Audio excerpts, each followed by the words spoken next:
আসসালামু আলাইকুম, welcome to SM software. আজকে যে বিষয়টি নিয়ে আলোচনা করব সেটা হলো এইচটিএমএল লিঙ্ক। তো আমরা কীভাবে ওই পেজে লিঙ্ক তৈরি করব এইচটিএমএল এর মাধ্যমে সেই বিষয়টা নিয়ে আলোচনা করব। ওকে, তাহলে শুরু করছি। আমি এই ফোল্ডার ভিতরে একটা ফাইল ক্রিয়েট করি। আমরা জানি কীভাবে ফাইল ক্রিয়েট করতে হয়। ওকে, আমি এইচটিএমএল লিঙ্ক ফাইলের নাম দিলাম HTML লিঙ্ক। ওকে, এক্সটেনশনটা তো অবশ্যই HTML হবে, HTML। Okay, right button click করে edit with notepad plus plus, HTML boiler প্লেটটা নিয়ে আসি, HTML5। ওকে, যেটা হবে HTML লিঙ্ক।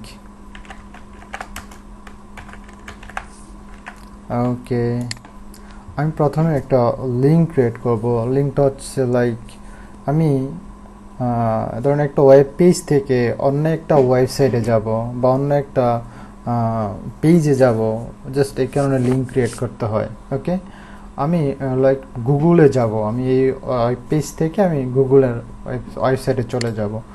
এটা করতে হলে লাইক প্রথমে আপনার অ্যাঙ্কর ট্যাগ এই যে এই ট্যাগটা দরকার আছে, অ্যাঙ্কর ট্যাগ। জাস্ট আমি এভাবে বলি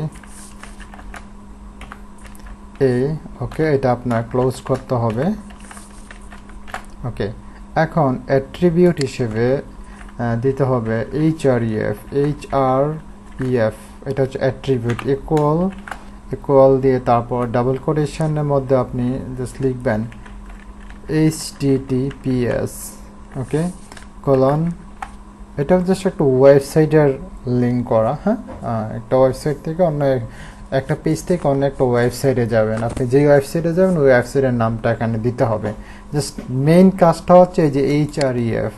আপনি ডাবল কোটেশনের মধ্যে যেটা করবেন সেটাই লিঙ্ক হবে, রাইট? জাস্ট আমি প্রথমে 50, তারপর www.google.com, www.google.com। ওকে, এখন জাস্ট আমি এখানে লিখে দিই গুগল। ওকে, কন্ট্রোল দিয়ে সেভ করে নিলাম। এখন আমি এটা ডাবল ক্লিক করি, এটাতে ক্লিক করি, দেখেন গুগলের পেজে চলে গেছে। ওকে, এখন যেটা করব, আমি এখান থেকে এটা ক্লিক করলাম, ক্লিক করার ফলে আমি জাস্ট গুগলের পেজে চলে গেলাম, কিন্তু আমার পেজে আমি নেই। আমি চাচ্ছি যে একটা আমার পেজটা অবশ্যই থাকবে, বাট এভাবে নিউ একটা ট্যাব ওপেন হয়ে অন্য একটা ট্যাবে গুগল ওয়েবসাইট পেজটা ওপেন হবে, রাইট? এটা করব। এখন এটা করার জন্য যে কাজটা করতে হবে সেটা হচ্ছে আপনার একটা অ্যাট্রিবিউট ইউজ করতে হবে। একটা অ্যাট্রিবিউট ইউজ করতে হবে। তো অ্যাট্রিবিউট হচ্ছে ব্ল্যাঙ্ক, টার্গেট ব্ল্যাঙ্ক। জাস্ট আপনি দিয়ে দিলাম টার্গেট ইকুয়াল হচ্ছে ব্ল্যাঙ্ক।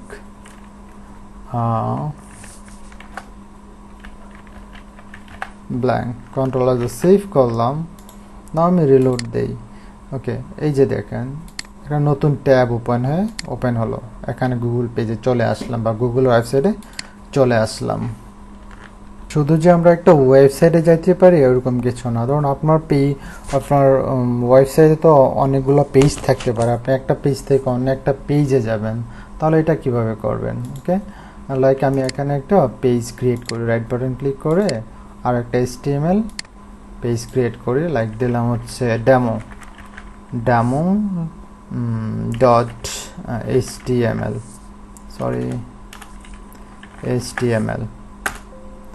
ওকে, এখন এই ডেমো পেজটা আমি জাস্ট এখানে করব, এটা থাক। জাস্ট এটা কপি করলাম, কপি করে জাস্ট আমি দিয়ে দিলাম demo dot HTML, right? Just আমি এখানে দিয়ে দিলাম ডেমো। আপনি এখানে যে কোনো ট্যাক্স দিতে পারেন, নো প্রবলেম। এখন জাস্ট রিলোড দিলাম, দেওয়ার পর দেখেন ডেমো নামে, হ্যাঁ ডেমো নামে একটা পেজ আমি চলে আসছে, যে ডেমো পেজটাতে চলে আসছে। বা ডেমো পেজ যদি কিছু নেই, আমি কিছু একটা এডিট করি, ওপেন করলাম HTML, ওকে বয়লার প্লেটটা আমি নিয়ে আসি HTML এর। ওকে জাস্ট এখানে আমি টাইপ করলাম this is a gallery page, gallery page, control S দিয়ে সেভ করলাম, একটা ট্যাগের মধ্যে রাখি, ইচ্ছা আপনার H1, ওকে এই যে ওকে। তাহলে কি করলাম, আমরা পেজে চলে আসছি গুগল থেকে। এই যে দেখেন অন্য একটা পেজ আমি চলে আসছি, সরি গুগল না, মানে আমার যে পেজ আর কি, এটা জাস্ট আমি সবগুলো আবার ক্লোজ করে দেই। আমার পেজ কোনটা সেটা দেখেন, আমি একটা ব্রেক দিই এখানে, তাহলে আরো সহজে বিষয়টা বুঝতে পারবেন। বিআর ট্যাগ ইউজ করলাম, বিআর, ওকে কন্ট্রোল এস দিয়ে সেভ করে নিলাম, বিআর ট্যাগ, ওকে ব্রেক। এখন আমি এটাতে যদি ক্লিক করি তাহলে একটা ওয়েবসাইটে চলে যাবে, গুগলের ওয়েবসাইটে চলে যাবে, রাইট, গুগলের ওয়েবসাইটে। নাও আমি যদি এখন ডেমোতে ক্লিক করি তাহলে একটা গ্যালারি পেজে চলে যাবে, এই যে গ্যালারি পেজ, ঠিক আছে। এইভাবে আপনি লিঙ্ক তৈরি করবেন। আপনি ধরেন আপনার একটা ওয়েবসাইটে মেনু আছে, হোম মেনু, গ্যালারি, কন্ট্যাক্ট, আপনি কিভাবে লিঙ্ক করবেন, ঠিক এইভাবে আপনার লিঙ্ক তৈরি করতে হবে। এখন আমরা আসি কিভাবে আপনি লিঙ্কের কালার ক্রিয়েট করবেন। কিভাবে লিঙ্ক কালার ক্রিয়েট করবেন, লিঙ্কের কালার দেবেন, এই জিনিসগুলো নিয়ে একটু দেখি। বা